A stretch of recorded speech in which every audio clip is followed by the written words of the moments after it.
ব্লগটি দেখতে চাচ্ছিলে তাদের জন্য মূলত ভিডিওটি দেওয়া। আর এটা আমি মূলত মেহেদির একটি লাইভ সেশন থেকে ভিডিওটি নিয়েছি। তো হ্যালো, আসসালামু আলাইকুম, আমি শান্তা হোসেন। কে কোথায় আছেন আমাকে কমেন্ট করে জানাবেন। অ্যান্ড মেহেদি দ্বিতীয়বার গিয়েছিল হচ্ছে গিয়ে ফেনীতে। সো ও গতবার তো অনেক শুকনো খাবার নিয়েছে, এবার চিন্তা করেছে ওখানে যেয়ে রান্না করে খাওয়াবে। সো এখান থেকেই প্রিপারেশন সব রেডি করে নিয়ে ওরা গিয়েছে।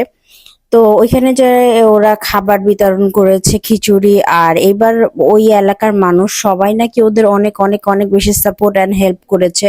তো এইটা জেনে খুবই ভালো লেগেছে। তো এখানে আমার সব ভাই ব্রাদাররা ওরা হচ্ছে খিচুড়ি রান্না করে নিজে হাতে প্যাক করে হচ্ছে বিভিন্ন মানে বাসায় বাসায় ঢুকে যেখানে দেওয়ার প্রয়োজন সেখানে অনেক ওরা মানে দিয়ে এসেছে। অ্যান্ড আপনাদের বলে বোঝাতে পারবো না, মেহেদি মানুষের কথা মানে বলে মানে মানে ও এত ইমোশনাল হয়ে গিয়েছিল।